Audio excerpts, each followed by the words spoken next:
오늘 마지막 시간을 맞이해서 저는 저 자신의 내면에 감추고 있는 영적인 고민, 그리고 한국교회 우리 사역자들을 내다보면서 또 신학교에서 훈련받고 있는 많은 후배들을 바라보면서 저 나름대로 마음속에 갖고 있는 하나의 불안, 이것을 일단 중심으로 해서 말씀을 좀 드리려고 합니다. 한국교회 리더십에 지금 엄청난 변화가 일어나고 있습니다. 그 변화는 좋은 방향의 변화라기보다는 좋지 못한 방향의 변화입니다. 질적으로 좋아지는 변화가 아니고 질적으로 나빠지는 변화입니다.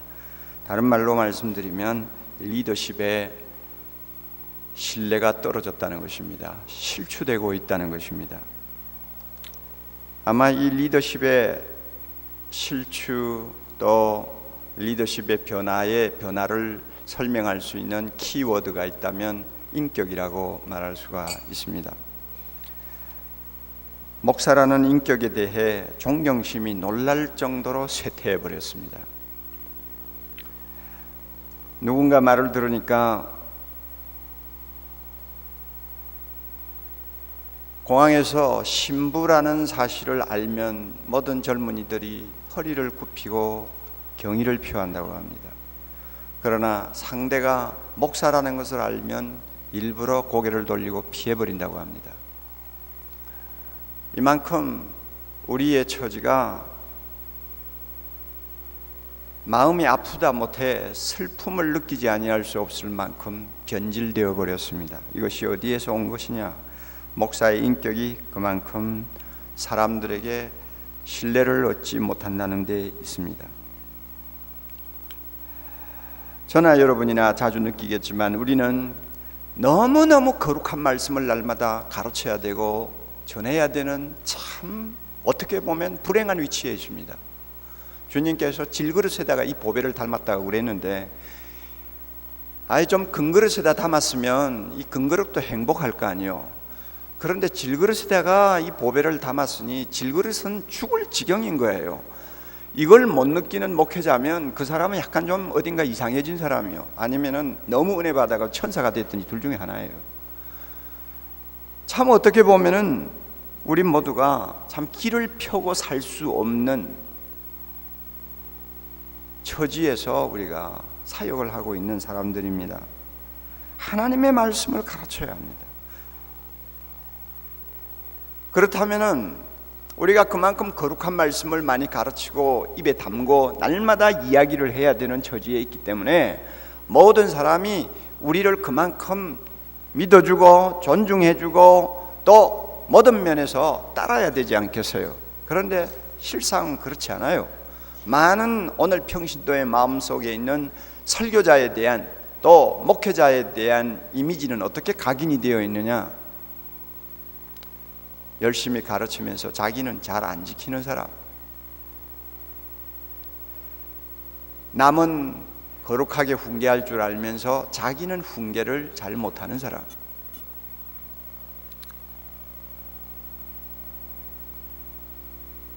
자, 이런 식으로 각인이 되니까 이제는 뭐 기도 많이 한 목사다, 그것 가지고 그 인격이 신뢰를 못 받습니다. 성경 들고 다닌다고 누가 신뢰해 주나요? 설교 잘한다고 누가 신뢰해 주나요? 이제는 모두가 한 수 깎아내려서 사역자들을 평가하고 봅니다.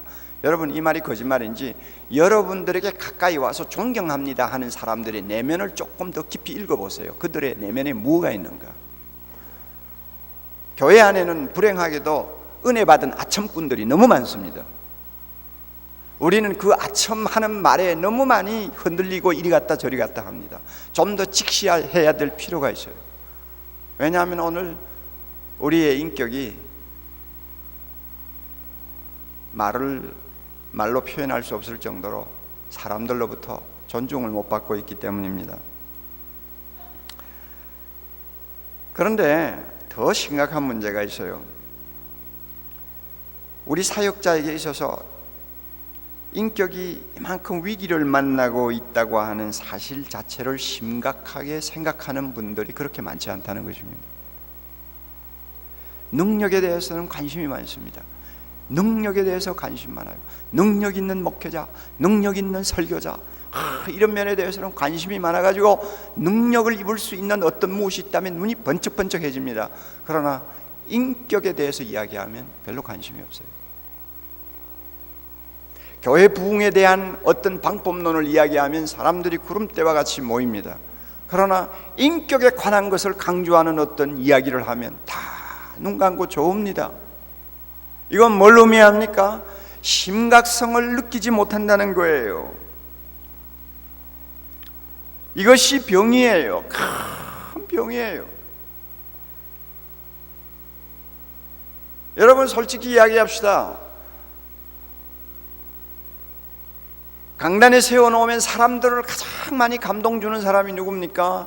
울렸다 웃겼다 마음대로 하는 분들이 누굽니까? 대부분의 부흥사의 은사를 받은 분들 아닙니까? 그런데 그분들의 세계를 들어가 보면 정말 가슴을 칠 일들이 한두 건이 아니란 말이에요. 무슨 말인지 알겠어요? 능력은 있는지 모르겠어요. 사람들에게 일시적으로 은혜를 끼치는지는 모르겠어요. 모든 사람 앞에 천사처럼 잠깐 보일 수는 있을지 모르겠습니다만은 왜 나중에 그들의 인격에서 그렇게 냄새가 나는 일들이 많으냐? 모두가 그렇다는 말은 아니에요. 그러나 대부분이 그래요. 이것은 오늘날 한국교회 목회자의 상황을 잘 대변해주고 있는 일면이라고 저는 생각합니다.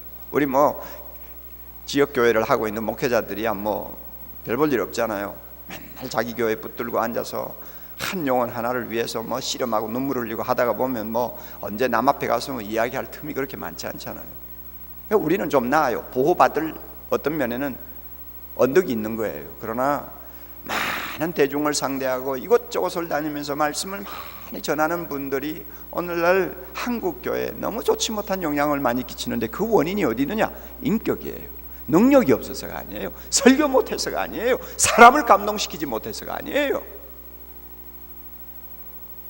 그들의 인격 문제는 바로 한국교회 목회자들의 인격을 세상 앞에 보여주는 거울이에요. 이런 면에서 너무너무 심각한데 오늘 이 심각성을 우리가 오히려 느끼지 못하고 목회하고 있다는 것입니다.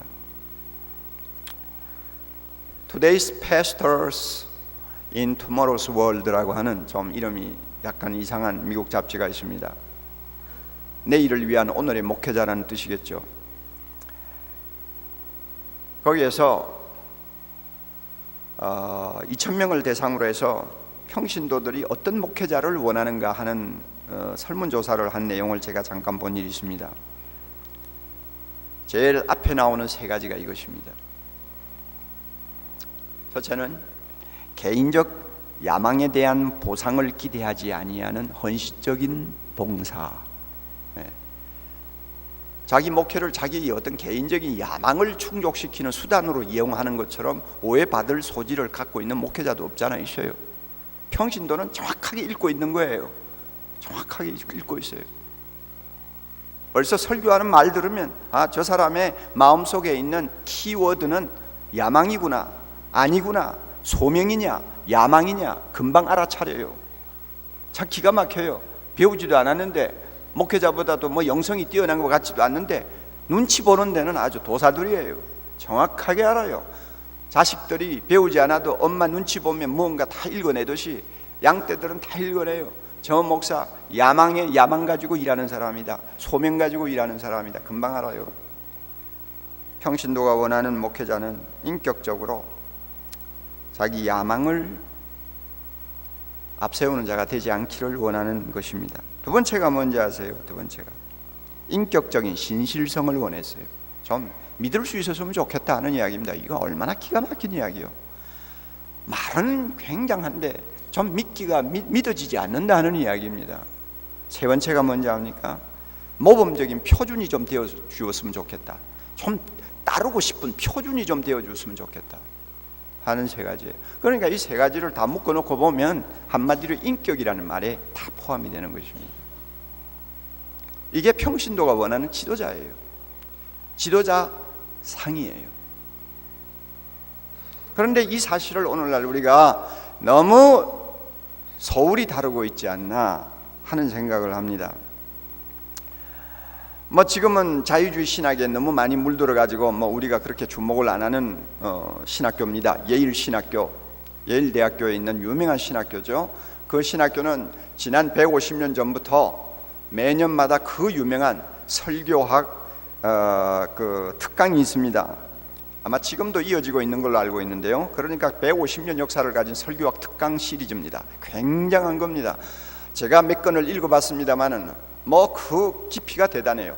그 당대에서 특히 미국과 영국에서 가장 설교자로서 탁월한 분들만 초청해가지고 며칠씩 특강을 시키는 것입니다. 그래서 나중에 책으로 내는 거예요. 그래서 예일대학교 설교학 특강 시리즈 자료라 하면 누구든지 고전으로 생각을 할 정도입니다. 대단한 건데요. 1876년, 지금부터 한 130년 전에 우리가 잘 아는 필립 브룩스라고 하는 목사님이 특강을 했습니다. 2년을 연속 특강을 했는데요. 이 필립 브룩스는 최근에 보니까 지난 1000년 사이에 세계가 배출한 10명의 설교자 중에 한 사람으로 평가되는 사람입니다. 이분이 특강을 할 때 이런 내용을 이야기했습니다. 사역을 위한 준비는 단순히 어떤 기술을 연마하는 것이어서는 안 된다. 더욱이 풍부한 지식만을 갖추는 것이어서도 안 된다. 사역을 위한 준비는 유능한 말씀 증거자로서 역량과 자질을 갖출 때까지, 이게 중요한 거예요. 자질을 갖출 때까지 전 인격을 연마하는 것이다. 그래서 예일대학교 설교학 특강 시리즈의 기본적인 주제는 인격이라고 합니다. 100년 동안 이어진 주제가 인격이에요. 그만큼 사역자에게 중요한 것은 인격이라는 말입니다.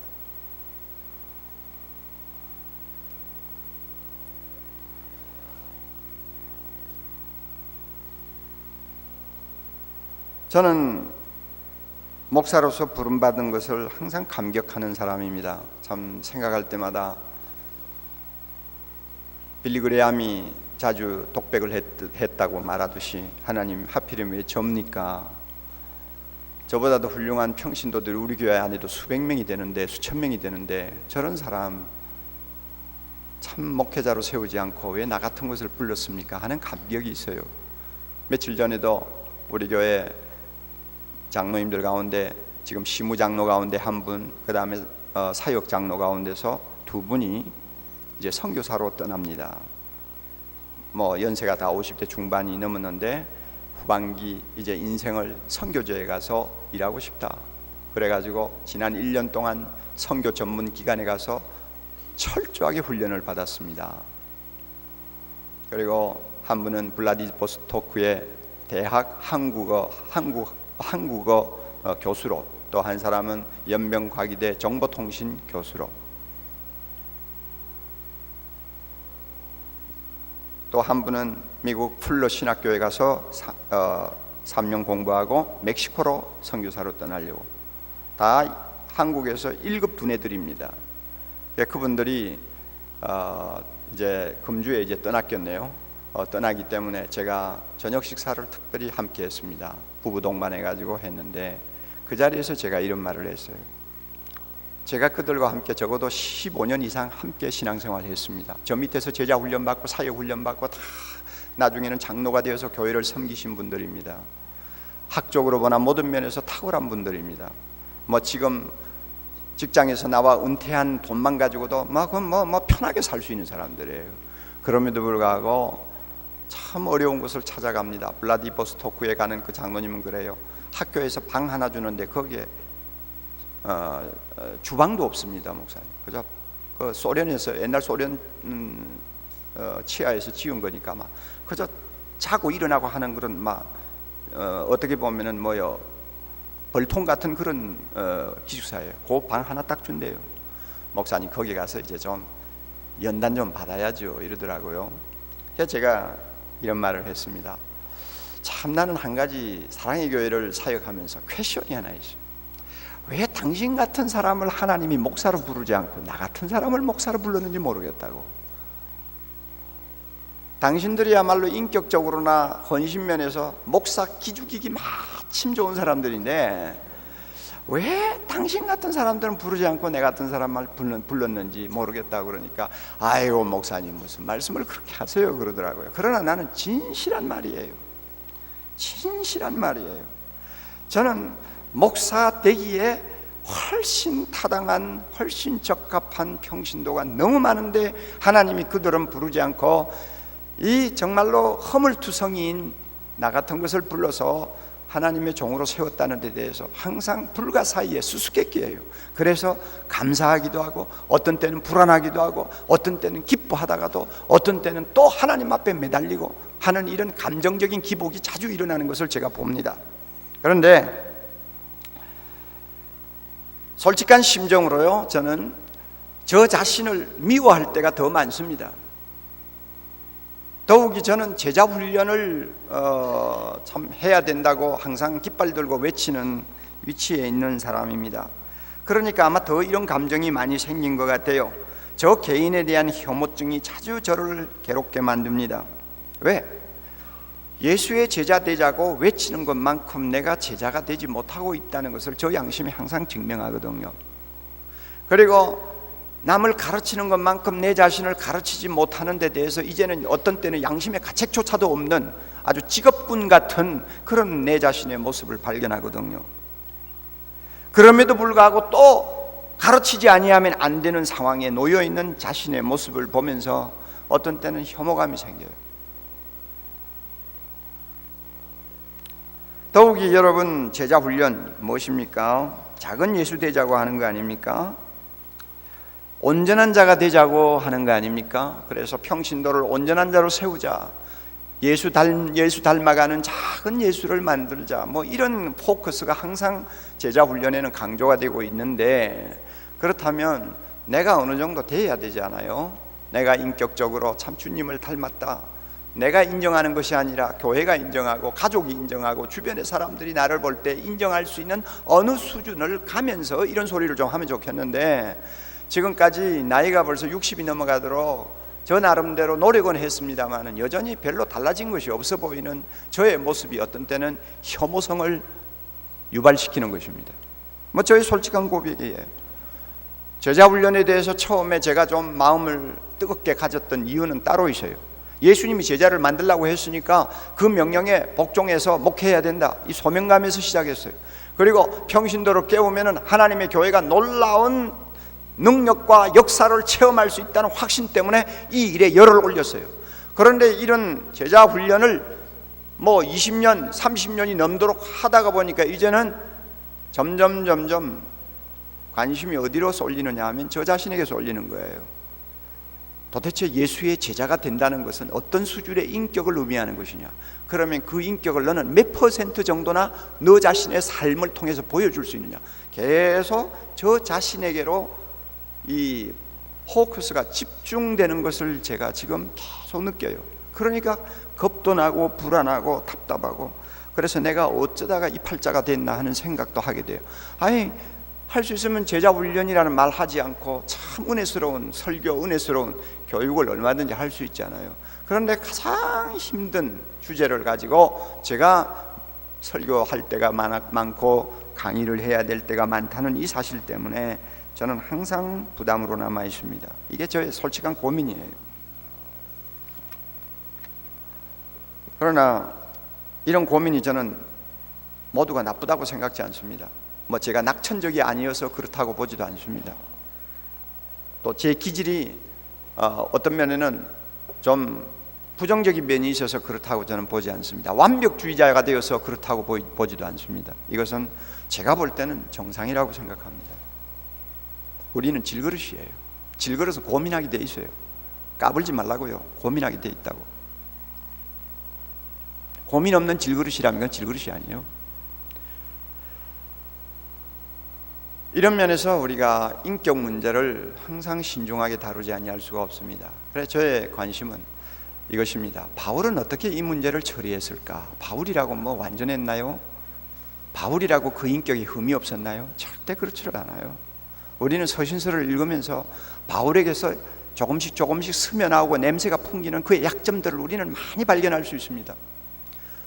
바울은 나와 같은 고민을 하지 않았을까? 자신의 인격을 놓고 어떻게 해결했을까?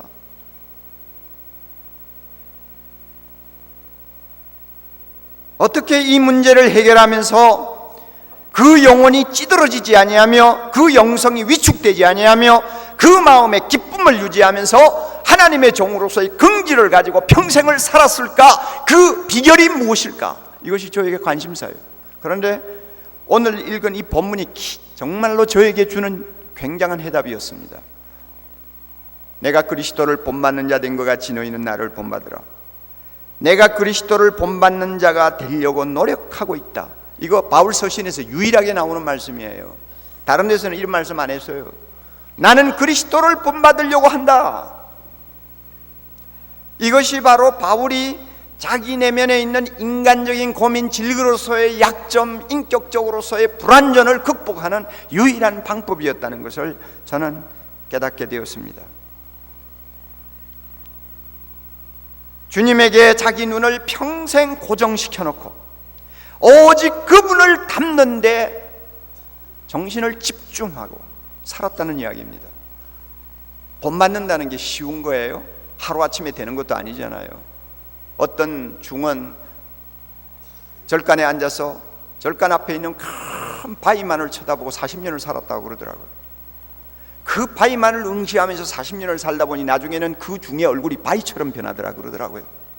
여러분, 닮는다는 것이 뭐 하루아침에 되는 거 아니잖아요. 참으로 내가 예수님을 닮는다, 예수님을 본받는다, 그렇다면 그 사람은 사시장철 24시간 예수 그리스도를 응시하는 영의 눈이 따로 있었어요. 마치 태양계 행성이 태양을 항상 바라보면서 도는 것처럼 예수 그리스도를 응시하는 그의 마음의 내면에 눈이 있었어요. 그분에게서 눈을 뜨지 않아요. 떼지 않아요. 항상 그분만을 바라보아요.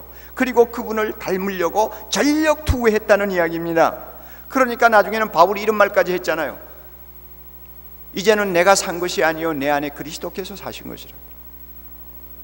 내가 아니요 내가 예수 그리스도라고 하는 이상한 말을 할 정도로 그는 주님을 완전히 자기의 눈에 가득 차도록 놓고 한평생을 살았다는 이야기입니다. 이게 비결이었어요.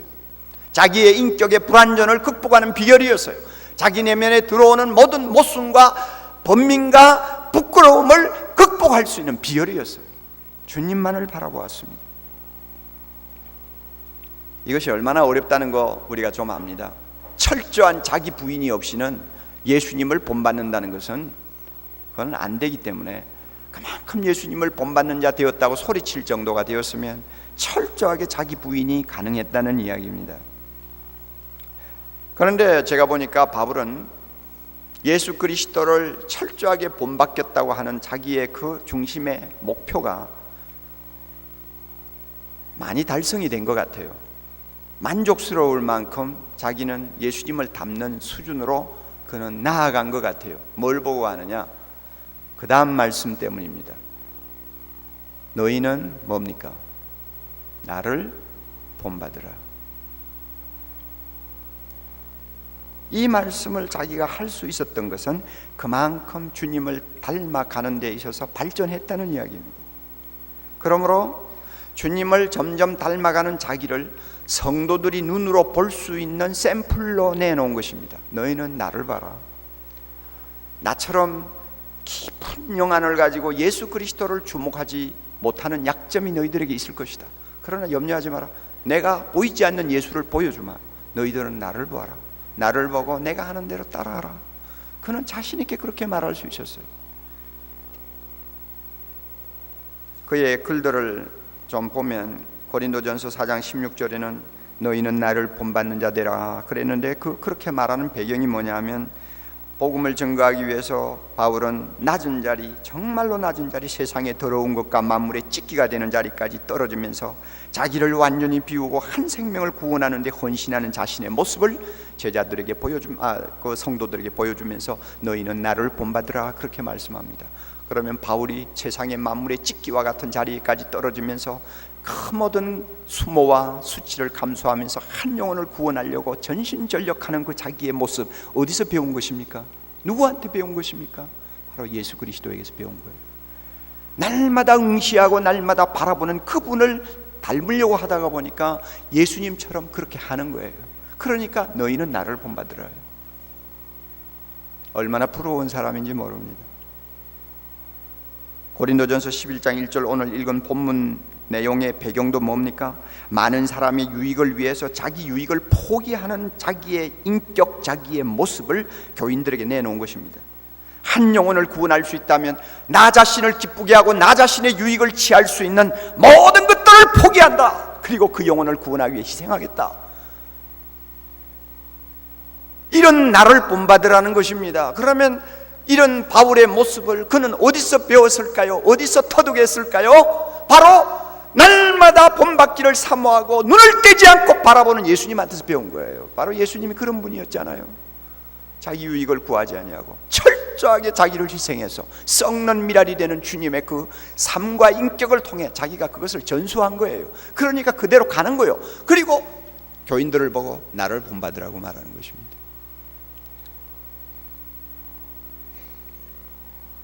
데살로니가전서 1장 6절 보면 우리와 주를 본받을 수 있게 본받으라고 말씀하는 내용이 나옵니다.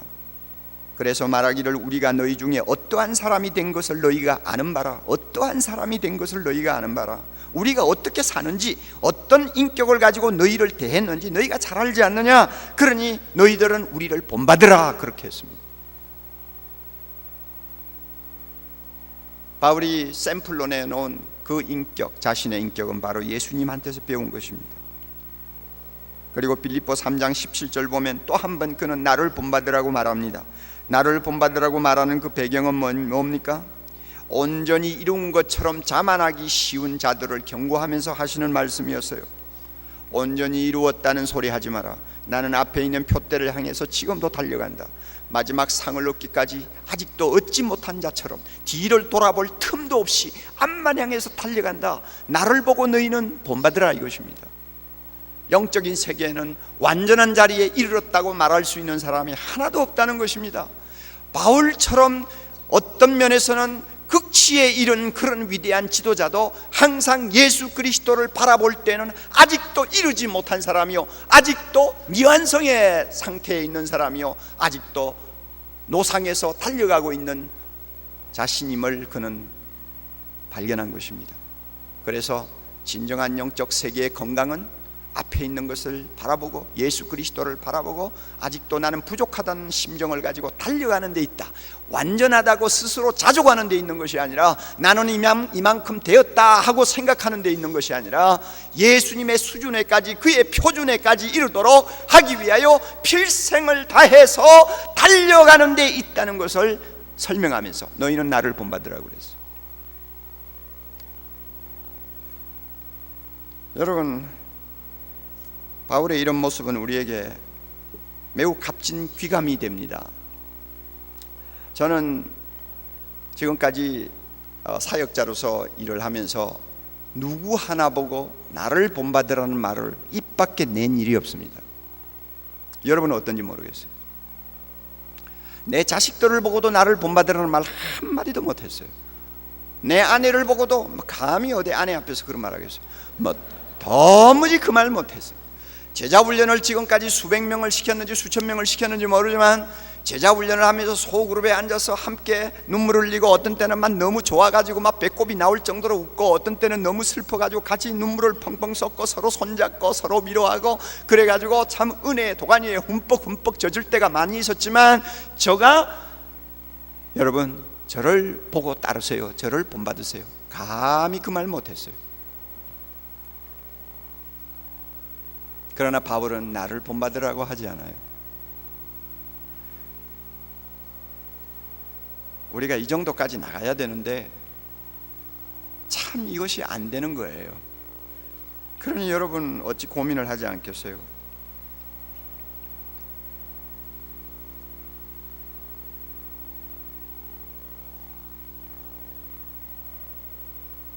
여러분, 그런데요, 우리는 사역자로서 우리 자신의 고민을 지금 이야기하고 있습니다만 참 우리 자신으로 하여금 정말 기가 죽어버릴 수밖에 없게 되는 사실이 하나 있어요. 예수처럼 되라, 작은 예수가 되라 하는 것을 교역자에게만 요구하신 하나님의 말씀이 아니에요. 믿는 사람에게 다 요구하는 하나님의 표준이에요. 이게 제자 훈련의 키 아닙니까? 감사하게도 요즘에는 이런 사실을 강조하는 참 훌륭한 분들의 책들이 많이 소개돼서 저 자신도 많은 도전을 받고 있습니다. 우리 장로교에서는 예수처럼 되고 예수처럼 변하는 것은 영화에 해당되는 것이기 때문에 그것은 종말론적으로 해석해야 된다. 그래서 저 세상에 갔을 때 우리는 주님과 같이 될 것이니까 세상에서 너무 그런 면을 강조하는 것은 잘못하면은 율법주의나 아니면 신비주의에 빠지기 쉽다, 뭐 이런 식으로 생각하는 밑바닥이 있어요. 그래서 지금까지 장로교, 특별히 우리 교단의 배경을 보면 이런 예수를 담는다 하는 점에 대해서 강조를 많이 못했어요. 성화의 그 점진성은 신학적으로 이야기를 하지만은 그 점진이라는 것을 하나의 이론적으로만 생각을 했지 우리의 인격과 삶이 점점 주님을 닮아가는 경기로 들어가야 된다고 하는 실제적인 면을 강조하지 못했어요. 그러다가 보니까 우리는 모두 인간인데 하는 변명을 가지고 적당한 것을 다 눈 감아주는 현실주의에 우리는 모두가 곤두박질을 치고 말았어요. 이것이 오늘날 우리 한국교회 교역자들의 세계에 냄새가 진동하는 이유 중에 하나입니다. 예수 믿는 사람들에게 다 요구하는 표준이에요. 예수처럼 되라. 교역자에게만 요구하는 거 아니에요. 여러분도 다 책을 읽어보셨잖아요.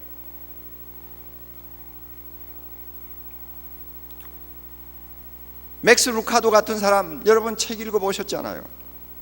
하나님은 당신을 있는 그대로 사랑하신다. 그러나 그대로 두시지는 않는다. 하나님은 당신이 예수처럼 되기를 원하신다. 분명히 이야기를 하고 있어요. 여기 성경적이니까. 우리가 참 존경하고 사랑하는 헨리 나우엔 같은 사람은 더 가슴이 콱 막히는 소리를 하고 있어요. 우리들의 영적 생활에 있어서 커다란 도전이 하나 있는데 그것은 뭐냐면 우리 자신이 예수님과 같다고 주장할 수 있어야 한다는 것입니다. 우리 자신이 예수님을 닮았다고 주장할 수 있어야 하고 또 우리는 오늘을 살고 있는 살아있는 예수라고 말할 수 있어야 한다는데 우리의 도전이 있다고 했어요. 나는 살아있는 작은 예수다, 너희들은 나를 봐라 할 정도로 우리가 높은 수준을 유지해야 된다는 거예요. 하나님이 이걸 원한다는 것입니다. 그래서 그는 말합니다. 진정한 구원은 그리스도가 되는 것이다. 진정한 구원은 우리가 예수 그리스도가 되는 것이다. 종말론적으로 말하는 거 아니에요. 현실적으로 말하는 것입니다. 산상수훈에 보면 예수 그리스도께서 말씀합니다. 우리가 가장 부담스러워하고 참 실천하기 어려운 부분 있죠. 원수 사랑하는 거, 그것은 고작 두고 이웃도 제대로 사랑하지 못하고 가족도 사랑하지 못해서 고민하는 우리가 아닙니까? 그럼에도 불구하고 원수까지 사랑하라고 하면서 주님이 주신 유명한 말씀 있잖아요. 너희 하나님이 너희 아버지의 온전하신 것 같이 너희도 온전하라. 주님의 요구예요. 이게 표준이에요. 온전이라는 것은 제자라는 말입니다. 온전함이라는 것은 작은 예수라는 말입니다. 그 수준을 하나님이 요구하시는 거예요. 모든 믿는 자에게 하나님이 요구하는 표준이 이 수준이라고 한다면 그들보다도 한 걸음 더 앞서야 되는 사역자들을 향해서 하나님이 요구하는 인격의 수준, 삶의 수준이 어느 정도 이겼느냐 하는 것을 우리가 정말 고민스럽게 진지하게 생각하면서 우리가 기도해야 합니다. 이런 나름대로의 몸부림이 없이 우리는 주님을 본받는다는 것은 그것은 메마른 구호에 지나지 않는다는 사실을 우리는 경험을 통해서 잘 알고 있습니다.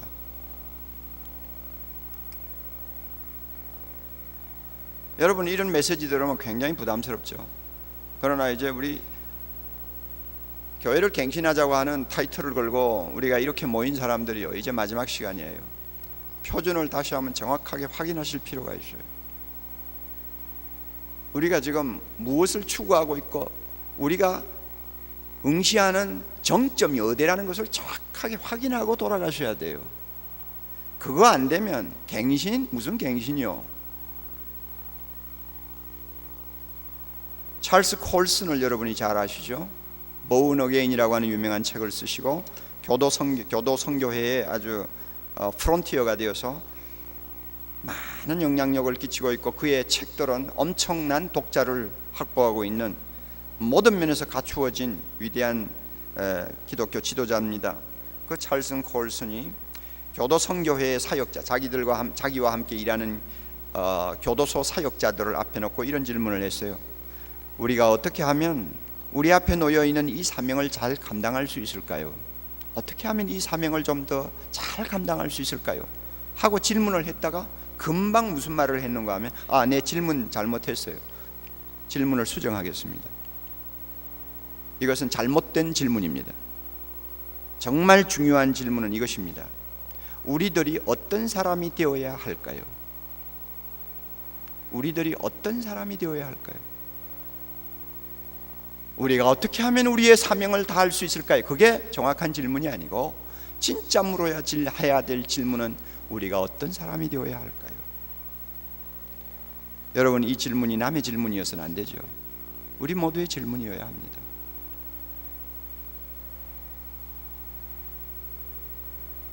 척 스윈돌 목사님을 잘 아시죠? 달라스 신학교 지금 총장으로 있는 스윈돌 목사님은 자기와 함께 일하는 부교역자들 또 사역자들과 함께 늘 확인하는 가이드라인을 하나 갖고 있다고 합니다. 지침이지요.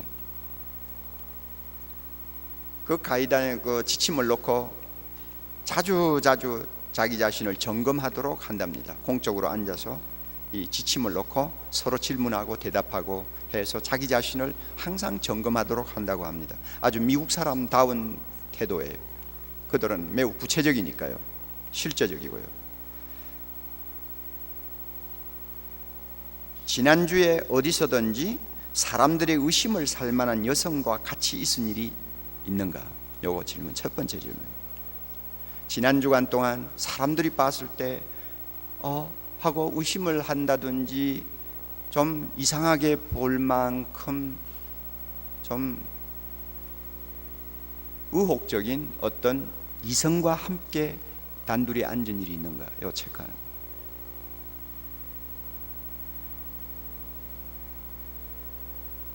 그 다음에 또 하나, 금전 거래를 정직하지 못하게 한 적이 있는가? 금전 거래가 희미하다든지 정직하지 못하다든지 그런 일이 있는가? 또 하나, 노골적인 성적인 자료를, 포르노 같은 성적인 자료를 탐닉한 적이 있는가? 그 다음에 성경 공부와 기도에 적절한 시간을 보냈는가? 제 생각에는 이게 제일 앞에 나와야 될 것 같은데 저 뒤로 밀어놨어요. 그 이유가 있겠죠. 그 다음에 또 하나, 가정에 우선적으로 시간을 할애하는가? 가정을 등한히 하지 않고 가정을 위해서도 역할을, 책임을 다하고 있는가 하는 말이에요. 그 다음에 또 하나, 소명에 따른 요구에 잘 응하고 있는가? 소명에 따라서 필요하다고 하는 사역에 잘 헌신하고 있는가 하는 말입니다. 그 다음에 제일 마지막으로, 나 자신에게 거짓으로 대답하지는 않았는가? 지금 한 가지 질문 하나하나에 대한 대답이 자신의 양심으로 비추어 볼 때 거짓말이 아닌가 하는 이야기입니다. 여러분 참 대단하다고 저는 생각합니다. 저는 우리 부교육자 100명이 넘습니다만은 이 100명 넘는 부교육자들을 앉혀놓고 한 번씩 가다가 이런 데이터를 가지고 점검한 일이 한 번도 없어요. 그런데 왜 척 스윈돌이 사람이 모자라서 그렇습니까? 아니면 여러 가지 허물이 너무 많아가지고 양심이 가책이 돼서 이런 짓을 합니까? 아니에요. 우리 사역자들이 추구해야 될 인격의 표준이 워낙 높기 때문에 만에 하나라도 잘못되어 가지고 하나님의 거룩한 일을 망치든지 아니면 주의 이름을 욕되게 하든지 거룩한 교회를 비난의 대상으로 만들지 않도록 하기 위해서 최소한의 점검 작업을 하는 것이죠. 만약에 우리가 이런 질문을 가지고 날마다 X냐 O냐 하고 표하라고 한다면 여러분 우리가 어느 정도로 대답을 할 수 있을까요?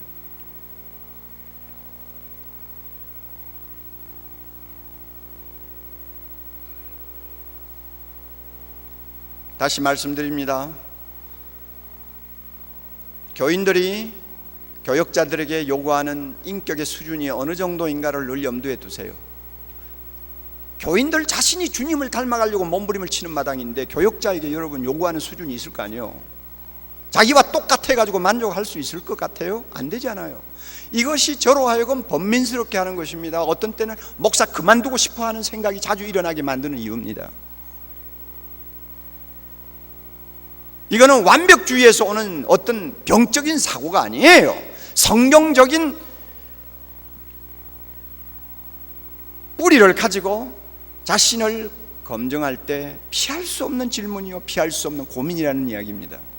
그러나 이것은 중요합니다. 유익한 것입니다. 교인들이 목회자에게 요구하는 수준이 있다는 것을 잊지 마세요. 적어도 자기보다는 나아야 된다고 그들은 생각합니다. 모범이 되어야 된다고 생각을 합니다. 우린 이걸 알아야 돼요.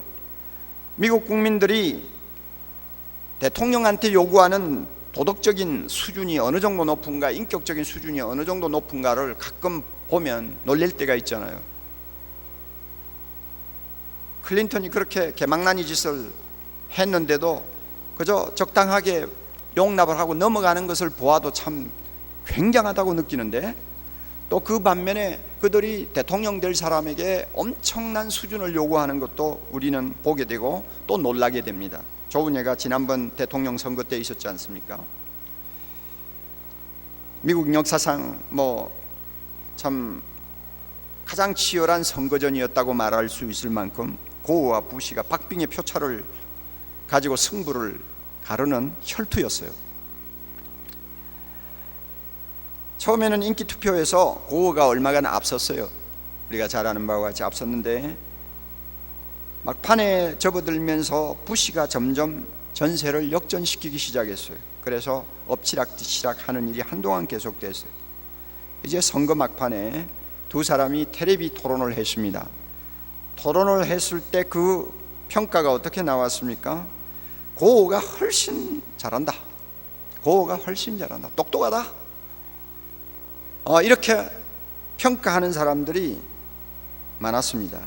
그래서 고어 쪽에 인기가 넘어갔어요. 그럼에도 불구하고 나중에 지지도를 조사해 보니까 부시가 앞서는 거예요. 기자들이 이상하다고 생각했습니다. 왜 TV 토론에서 고어가 훨씬 잘했다고 평가를 하면서 지지할 때는 부시 쪽으로 가느냐 말이에요. 그 이유가 어디 있느냐?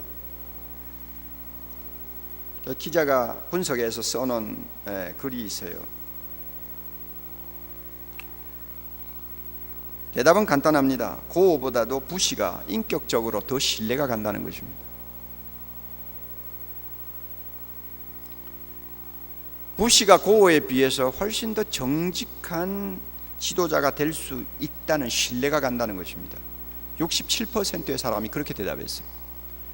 두 사람 보면 똑똑하기는 고어가 똑똑해. 그러나 신뢰는 부시 쪽이 훨씬 낫다. 그럼 왜 고어를 그렇게 보느냐 하는 데 대해서 국민들의 대답은 이것입니다.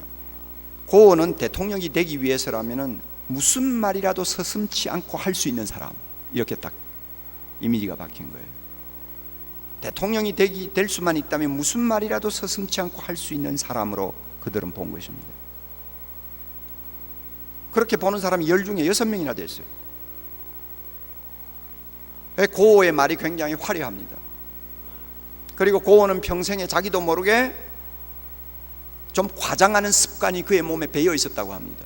그래서 상당히 표현이 화려해요. 그래서 사람들을 감동시킬 수는 있어요. 그러나 정말 저 말을 믿어야 될 것이냐 안 믿어야 될 것이냐 하고 물을 때는 그것은 또 하나의 다른 문제를 야기시킨 것입니다. 가만히 보니 약간 말 주변도 없어 보이는, 또 좀 약간 좀 배운 데가 좀 부족한 것 같이 보이는 부시 쪽이 대통령이 되면 훨씬 더 진실한 지도자가 될 수 있겠다 하는 확신을 국민들이 하게 된 것입니다. 여러분, 이것은 우리에게 시사하는 바가 참 많습니다. 세상에서 더럽고 냄새나는 데가 정치판인데, 정치판에 대통령이 되는 데에도 국민들이 그 정도의 어떤 표준을 요구하고 있어요. 그렇다면 날마다 거룩한 하나님의 말씀만을 가르치고 외치는 자리에 있는 사역자들에게 교인들이 요구하는 표준이 어느 정도일까요? 또 세상 사람들이 기대하는 표준이 무엇일까요?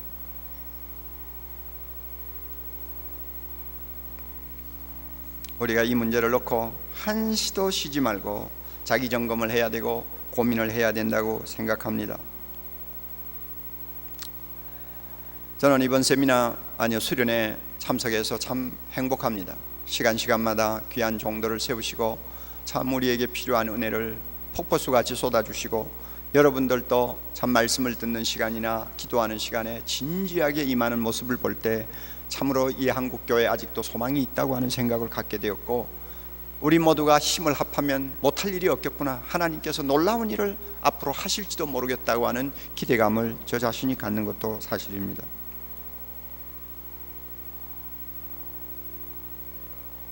어느 목사님의 새벽기도 설교를 들으니까 한 영혼을 그렇게도 사랑하는구나 하는 찡한 감동이 전해지고, 저런 자세를 가지는 것은 바로 예수님의 모습을 담는 자세다 하는 것을 제가 느꼈어요. 또 오늘 아침에 여러분 새벽에 들은 말씀을 잘 기억하시죠? 어떤 장로님을 표준으로 놓고 나도 저 장로님처럼 이웃을 사랑하자. 그거 따지고 보면 누구를 본받는 것입니까? 누구를 본받는 거예요? 예수님을 본받는 거예요. 조금이라도 더 주님을 닮아가고자 하는 그 몸부림이 그 교역자의 말에서 배어 나오지 않아요? 저는 그런 모습을 보면서 저 자신을 다시 돌아보게 되고, 나도 저렇게 해야 되겠다 하는 참 각오를 또 한 번 하게 됩니다. 또 저녁 집회를 맡은 정 목사님 설교를 여러분이 들으면서 많은 것을 생각했을 거예요. 예수님 때문에 참 행복한 목회자 한 분을 우리가 보는 것처럼 우리는 느꼈어요. 예수님으로 인해서 그렇게 행복할 수 있다면 그 내면에는 몸부림이 있는 것입니다. 좀 더 가까이 주님 앞에, 좀 더 주님을 닮아, 좀 더 주님이 기뻐하는 사람으로 자기 자신을 계속 채찍질하는 자기 나름대로의 고민과 몸부림이 그 배후에 서려 있다는 것을 여러분이 느낄 수 있잖아요. 저는 그 설교를 들으면서 저에게 하나님의 음성이 있었어요. 너 제자훈련 목회를 늘 외치는 사람인데 하나 내가 물어보겠다. 너는 나를 얼마만큼 아냐? 너는 나를 얼마만큼 알고 그러냐? 이상하게 자꾸 그 음성이 떠나지를 않아요. 지금도 안 떠나요. 너 자꾸 예수님 닮으라고 하는데 너 나를 얼마만큼 알고 있니? 도대체 얼마만큼 알고 있는 거예요?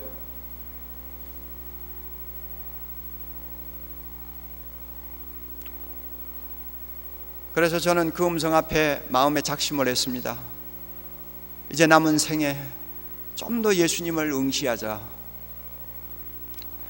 내가 오르지 못할 정상일지는 모르지만 좀 더 주님을 눈을 크게 뜨고 응시하자. 밤이고 낮이고 주님을 응시하자.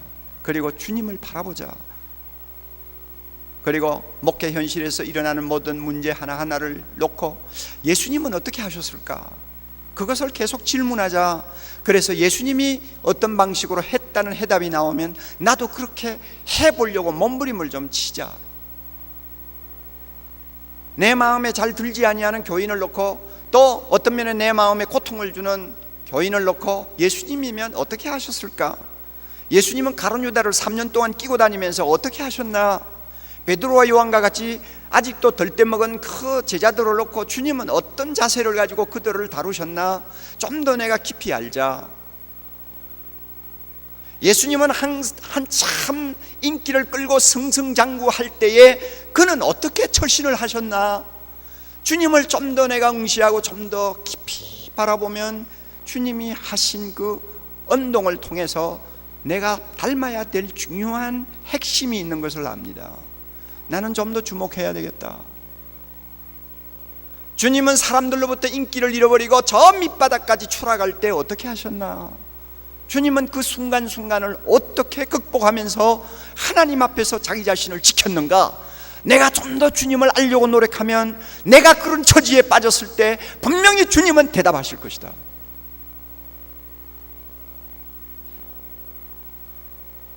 세상에서 멸시받고 사람 대우받지 못한 사람이 교회에 들어와가지고 뭔가 실오락이라도 잡으려고 몸부림칠 때 그 사람 하나에 대한 관심도 예수님은 어떠하셨나?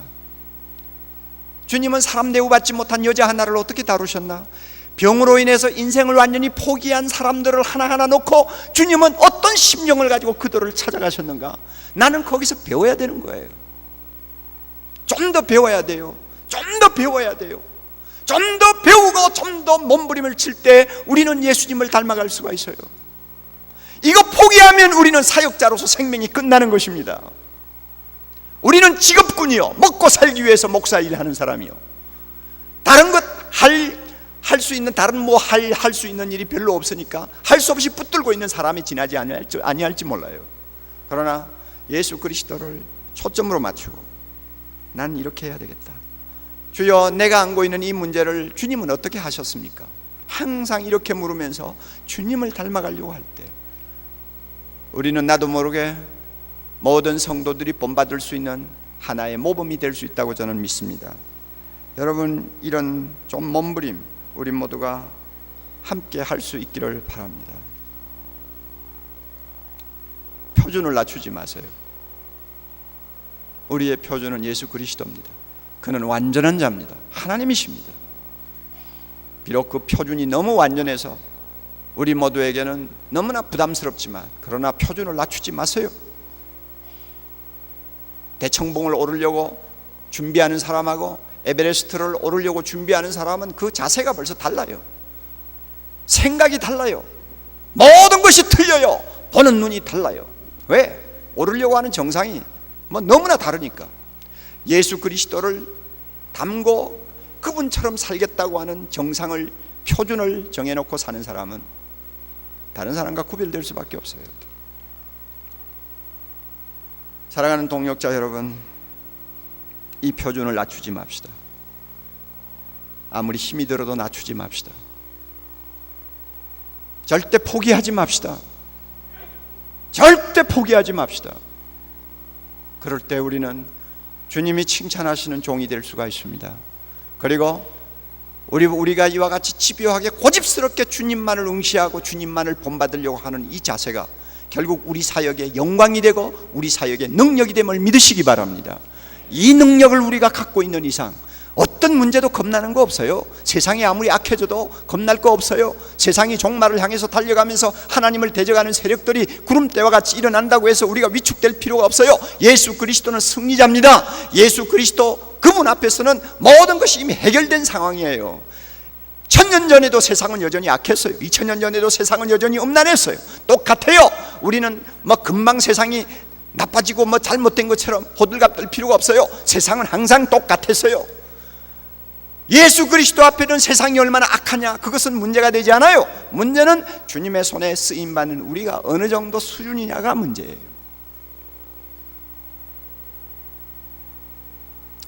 우리 모두가 표준을 낮추지 않고 오직 주님만을 표대로 삼고 그분만을 향해서 달려가려고 노력할 때 우리의 목회에는 하나님의 놀라운 거룩함과 능력이 임할 줄 믿습니다. 그리고 우리 자신 모두가 서로 쳐다볼 때마다 자랑스러운 동력자가 될 수 있을 줄 믿습니다. 여러분 부탁드립니다. 우리 한국교회 목회자들은 모였을 때는 뜨겁습니다. 기도할 때도 뜨겁습니다. 말씀을 들을 때도 아멘으로 정말로 모든 사람들이 감동을 받을 만큼 그 분위기는 화려합니다. 그러나 일단 문 열고 나가면 너무 처참합니다. 이것이 우리 한국 교역자들의 특징이에요. 교인들의 특징이에요. 문 열고 나가면 사람이 달라져요. 마치 사우나탕에 들어가 땀 실컷 흘리고 나중에는 사우나탕 밖으로 나갈 때의 모습과 비슷해요. 우리는 그렇게 하면 안 돼요. 교회갱신 협의회 수련회는 그래서는 안 돼요. 오늘날 한국교회가 부흥회가 없어서 이 꼴이 되어갑니까? 수련회가 없어서 이 꼴이 되어갑니까? 아멘 소리가 낮아서 이 꼴이 되어갑니까? 할렐루야 안에서 이 꼴이 되어갑니까? 더 솔직히 이야기합시다. 기도 안에서 이 꼴이 되어갑니까? 미국 사람들이 볼 때는 우리 한국교회 목회자들 어마어마하게 기도하는 사람들이에요. 그러나 기도를 적당하게 하는 것처럼 보이는 그들과 비교할 때 우리는 어떤 면에서는 너무나 초라하게 보이는 이유가 무언가를 발견해야 합니다. 실추된 우리의 인격을 회복합시다. 그러기 위해서는 예수님이라고 하는 그 표준을 다시 한번 정확하게 확인하고, 힘이 들어도 십자가를 져도 자기 부인을 하지 아니하면 안 되는 그런 고달픈 삶을 살아도 그분을 닮아가려고 하는 몸부림, 이것만은 포기하지 맙시다. 이럴 때 하나님이 우리를 사용하십니다. 하나님이 우리를 통해서 영광 받으십니다.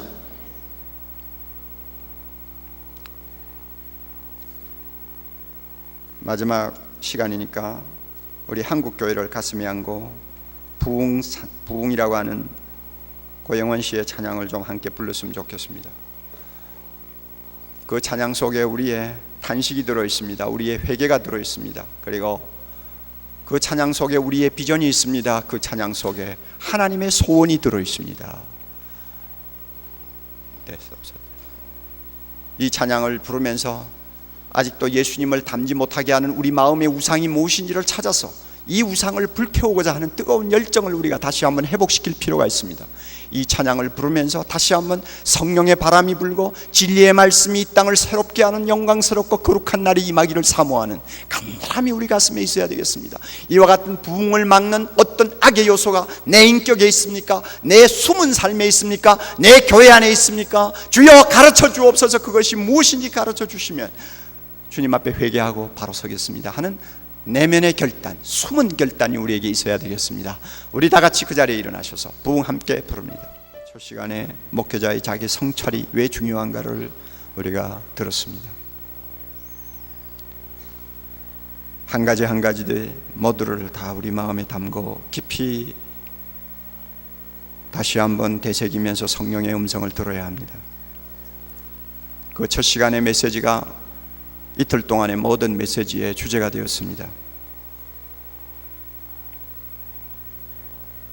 첫날 새벽에 우리가 세 가지 소리에 대해서 설교 들었죠. 그 설교자를 통해서 한 영혼을 사랑하는 뜨거운 감정을 우리가 느꼈죠. 배우고 돌아가야 합니다. 소명이 뭡니까? 나는 소명자입니까? 다시 한번 질문하고 대답받고 돌아가야 합니다. 분명한 대답을 가지고 돌아가야 합니다.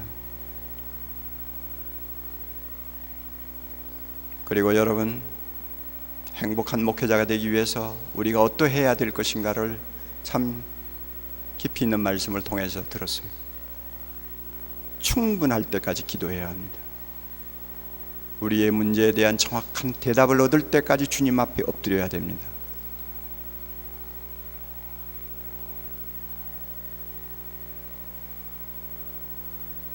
우리는 입으로만 좋은 이웃 항상 떠들지만 좋은 이웃이 되기 위한 희생을 잘 하지 못하는 우리 자신의 약점을 늘 기억하고 안타까워합니다. 그 설교를 들으면서 예수님처럼 살려고 하는 사람은 저래야 되겠구나 하는 것을 우리가 배웠지 않습니까? 오늘 마지막 시간 우리의 표준입니다. 예수 그리스도입니다. 절대 낮추면 안 됩니다. 낮추면 세속화됩니다.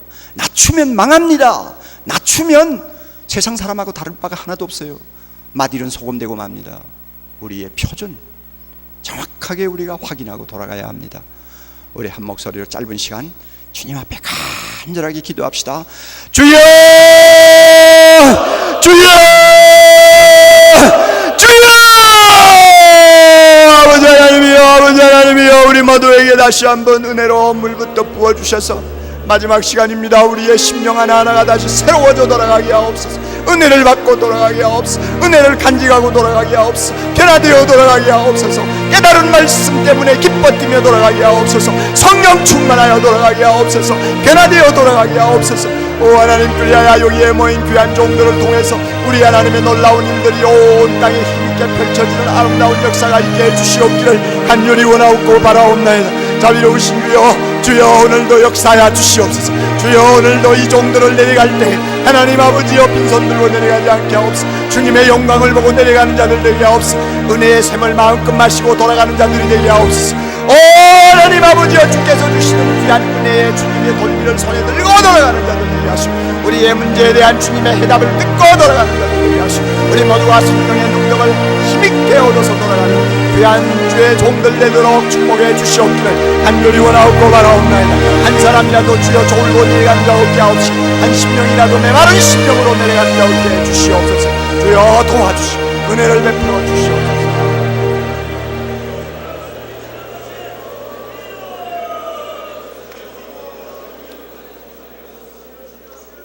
은혜의 주님이시여, 이번 수양에 우리 하나님께서 축복해 주신 것을 감사합니다. 주님이 갈릴리로 돌아가실 때 성령 충만하여 돌아가셨다고 했습니다. 우리 모두 돌아갈 때 성령 충만하기를 원합니다. 성령 충만하기를 원합니다. 성령 충만하기를 원합니다. 이 성령이 우리의 지와 의와 정을 완전히 통제하시고 주님이 다스리시는 사람 되어 돌아가기를 원합니다. 주의 영광을 보고 돌아가는 자 되기를 원합니다. 하나님 아버지여, 우리를 힘있게 붙들어 주셔서 우리의 사역지에서 주님이 홀로 영광, 경배, 찬양 영원토록 받으시옵소서. 예수님 이름으로 기도드리옵나이다. 아멘.